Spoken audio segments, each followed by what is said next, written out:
Hello friends, नमस्कार। हमारे YouTube channel physics virus में आप सभी का स्वागत है। दोस्तों, आज हम फिजिक्स में एक बहुत ही इंटरेस्टिंग टॉपिक पे बात करने वाले डिस्कस करने वाले हैं। हमारा टॉपिक है कि इलेक्ट्रॉन पर नेगेटिव आवेश क्यों होता है। मतलब ऐसा क्या हुआ या हमें किस तरीके से पता चला कि इलेक्ट्रॉन जो है वो नेगेटिवली चार्ज्ड है ना, और किस तरीके से हमें पता चला, क्या हमने एक्सपेरिमेंट किया जिसके आधार पे कैसे हमें पता चला कि प्रोटॉन जो है वो पॉजिटिवली चार्ज पार्टिकल है, कि प्रोटॉन पे पॉजिटिव चार्ज है और इलेक्ट्रॉन पे नेगेटिव चार्ज है। तो इसी पे बात करेंगे। तो पहले 1706 से 1790 की बात है। इस टाइम एक साइंटिस्ट हुआ बेंजामिन फ्रैंकलिन। तो बेंजामिन फ्रैंकलिन आवेश पे बहुत ज्यादा उन्होंने स्टडी किया, ठीक ना, और स्टडी करके उन्होंने एक एजम्पशंस ये बनाया। उन्होंने ये एज्यूम किया था कि जब हम एक गिलास को सिल्क के साथ रब करते तो यहाँ पे एक फिनोमेना होता है, ठीक ना, कुछ चीजें इनके बीच में आदान प्रदान होता है, जिसके कारण दोनों वस्तुओं पे अलग अलग टाइप के आवेश उत्पन्न होते हैं। तो बेंजामिन फ्रैंकलिन के इसी एजम्पशन पे, इसी परिकल्पना पर आधारित है कि इलेक्ट्रॉन हमारा नेगेटिव है ना। अगर वो अपनी एजम्पशंस को चेंज कर देते हैं तो शायद आज इलेक्ट्रॉन पॉजिटिव होता और प्रोटॉन नेगेटिव होता। तो चलिए आइए देखते हैं क्या एजम्पशंस था। तो बेंजामिन फ्रैंकलिन ने यह कहा कि जब एक ग्लास रॉड को एक सिल्क के साथ रब किया जाएगा, उसको आपस में रब किया जाएगा, आपस में रगड़ा जाएगा, तो दोनों को आपस में रगड़ने से होगा क्या कि इन दोनों चीजों पे अलग अलग टाइप के आवेश आएंगे। तो उन्होंने बस ये कह दिया कि जो गिलास होगा, इस गिलास पे जो आवेश आएगा वो प्लस का आवेश आएगा, और जो हमारा सिल्क होगा, सिल्क पे जो आवेश आएगा वो माइनस का आवेश आएगा, और दोनों पे बराबर आवेश आएगा। जितना इस पे प्लस का आवेश आएगा उतना ही इस पे माइनस का आवेश आएगा। तो ये एजम्पशन उनका था। तो यही एजम्पशन 1790 से अब तक चला हुआ आ रहा था 1930 तक, क्योंकि 1920-30 के करीब हमारा इलेक्ट्रॉन की डिस्कवरी हुई।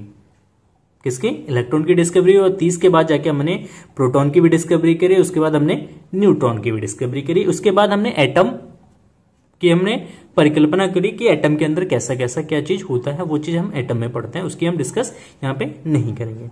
अच्छा, अब ये जो एजम्पशन था कि ग्लास रॉड पे प्लस का चार्ज आएगा और सिल्क पे माइनस का चार्ज आएगा, इसका कोई आधार नहीं था। ये बस एक एजम्पशन था, और इसी एजम्पशंस के आधार पे हमने अब तक जितनी भी इलेक्ट्रिसिटी बनाई थी, इलेक्ट्रिसिटी की जितनी भी फील्ड या जितने भी टॉपिक्स हमने डिस्कवर करे थे, वो सारा एजम्पशन इसी पे बेस्ड था, इसी एक एजम्पशंस पे आधारित था।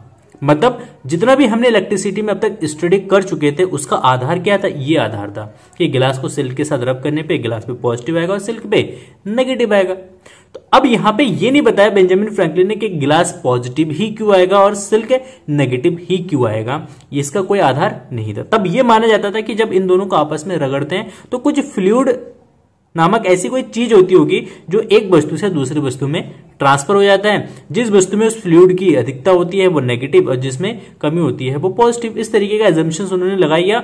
जिसमें फ्लूइड ज्यादा होता है वो पॉजिटिव होता है, जिसमें उस फ्लूइड की कमी होती है वो नेगेटिव होता है। इस तरीके का उन्होंने ये एजम्पशंस बनाया।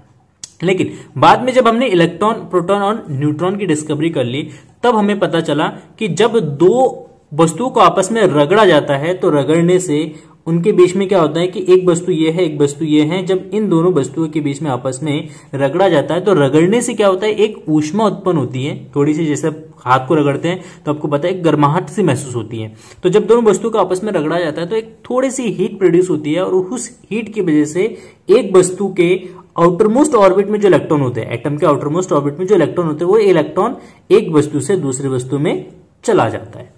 किस वस्तु से किस वस्तु में चला जाएगा? जिसका वर्क फंक्शन ज्यादा होता है, जिसका वर्क फंक्शन ज्यादा होता है वो इलेक्ट्रॉन लेने की कैपेबिलिटी रखता है, और जिसका वर्क फंक्शन कम होता है, कार्यफलन हिंदी में कहते हैं उसको कार्यफलन। कार्यफलन का मतलब होता है कि वह मिनिमम एनर्जी जिस एनर्जी को देने पर इलेक्ट्रॉन उस वस्तु से निकल जाता है, उसको हम कार्यफलन कहते हैं। हम फिजिक्स में पढ़ते हैं लास्ट चैप्टर में, ठीक है। तो कार्यफलन जिस वस्तु का कार्यफलन ज्यादा होता है वो इलेक्ट्रॉन लेने की कैपेबिलिटी रखता है, जिसका कार्यफलन कम होता है वो इलेक्ट्रॉन देने की कैपेबिलिटी रखता है। तो इन दोनों कंडीशन में ग्लास का कार्यफलन कम होता है, इसका वर्क फंक्शन, इस वर्क फंक्शन को W फाइ से रिप्रेजेंट करते हैं, phi G is greater than phi S। मतलब जो ग्लास है, ग्लास का वर्क फंक्शन ज्यादा होता है किसके कंपैरिजन में, सॉरी, ग्लास का वर्क फंक्शन कम होता है सिल्क से। इट मीन्स जब इन दोनों को आपस में रगड़ा जाता है तो थोड़ी सी हीट प्रोड्यूस होती है, उसी हीट की वजह से ग्लास क्या कर देता है, कुछ इलेक्ट्रॉन्स इसको ट्रांसफर कर देता है। तो मान लेते एक इलेक्ट्रॉन ट्रांसफर करता है, मान लेते फॉर एग्जांपल, अब इसने एक इलेक्ट्रॉन ट्रांसफर कर दिया। अब जब हमने एटॉमिक थ्योरी पढ़ा है तो एटॉमिक थ्योरी में क्या कहते हैं कि नंबर ऑफ इलेक्ट्रॉन्स बराबर होता है नंबर ऑफ प्रोटॉन, जितने इलेक्ट्रॉन्स होते हैं उतने ही प्रोटॉन्स होते हैं हर एटम के अंदर। तो अब इसने एक इलेक्ट्रॉन ट्रांसफर कर दिया तो इस ग्लास में एक इलेक्ट्रॉन कम हो जाता है, ठीक ना, और इसमें एक इलेक्ट्रॉन ज्यादा हो जाता है।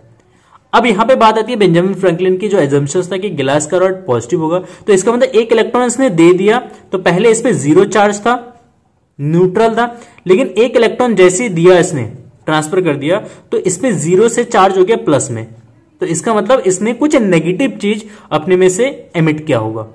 तो ग्लास ने, जो ग्लास है, ग्लास ने क्या करा, जब एक इलेक्ट्रॉन अपने में से सिल्क में ट्रांसफर कर दिया तो इसका मतलब है कि ग्लास में प्लस का चार्ज आ गया, और सिल्क में एक इलेक्ट्रॉन चला गया तो इलेक्ट्रॉन जाने की वजह से इसमें नेगेटिव चार्ज हो गया, तो इसमें इलेक्ट्रॉन ज्यादा है, इलेक्ट्रॉन की इसमें अधिकता है। और यहां पे बेंजामिन फ्रैंकलिन का अजम्पशन है कि सिल्क नेगेटिव होगा, और नेगेटिव किसके कारण हो रहा है, इलेक्ट्रॉन की अधिकता के कारण, और इलेक्ट्रॉन की अधिकता के कारण नेगेटिव होने का मतलब कि इलेक्ट्रॉन हमारा नेगेटिवली चार्ज है। दूसरी चीज यहां पे प्रोटॉन की अधिकता है, किसकी अधिकता है, प्रोटॉन की अधिकता, और प्रोटॉन की अधिकता के कारण इस पे किस तरीके का चार्ज है, प्लस का चार्ज है, और इस प्लस चार्ज के कारण इसका एजम्पशन यह है कि प्रोटॉन जो है वो पॉजिटिव होगा और इलेक्ट्रॉन जो है वो नेगेटिव होगा। इलेक्ट्रॉन कैसा चार्ज होगा, इलेक्ट्रॉन पे नेगेटिव। तो बेंजामिन फ्रैंकलिन का जो एजम्पशंस था, इसी एजम्पशंस के आधार पे हमने ये कन्वेंशन निकाला कि इलेक्ट्रॉन जो है वो नेगेटिव चार्ज होगा और प्रोटॉन जो है वो हमारा पॉजिटिव चार्ज होना चाहिए, क्योंकि इलेक्ट्रॉन इसमें ट्रांसफर होगा, इलेक्ट्रॉन की अधिकता होगी, और इलेक्ट्रॉन की अधिकता के कारण इसमें नेगेटिव चार्ज है, और इलेक्ट्रॉन की अधिकता में नेगेटिव का मतलब इलेक्ट्रॉन नेगेटिव होगा, इसमें प्रोटॉन की अधिकता है और प्रोटॉन की अधिकता के कारण इसमें पॉजिटिव चार्ज है, इसका मतलब प्रोटॉन पॉजिटिव होगा, ठीक है। तो इसी एजम्पशंस के आधार पर हमने ये डिस्कवर किया है कि इलेक्ट्रॉन नेगेटिव होता है और प्रोटॉन पॉजिटिव होता है।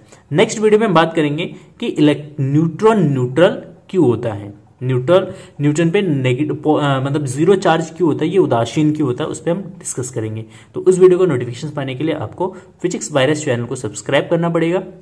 इसको प्लीज सब्सक्राइब कीजिए, और वीडियो आपको पसंद आया तो प्लीज वीडियो को लाइक करिए, ठीक ना। और इस चैनल पे आपको इसी तरीके के इंटरेस्टिंग वीडियोस मिलेंगे, और जो हिस्टोरिकल फैक्ट्स है वो मैं आपको बताऊंगा, और मेरे एक सहयोगी टीचर है वो आपको क्लास 12 की फिजिक्स यहाँ पे पढ़ाएंगे, ठीक ना। तो प्लीज इस चैनल को सब्सक्राइब कीजिए और अपने दोस्तों से शेयर जरूर कीजिए। फिर मिलेंगे एक नए वीडियो के साथ, तब तक के लिए जय हिंद, जय भारत।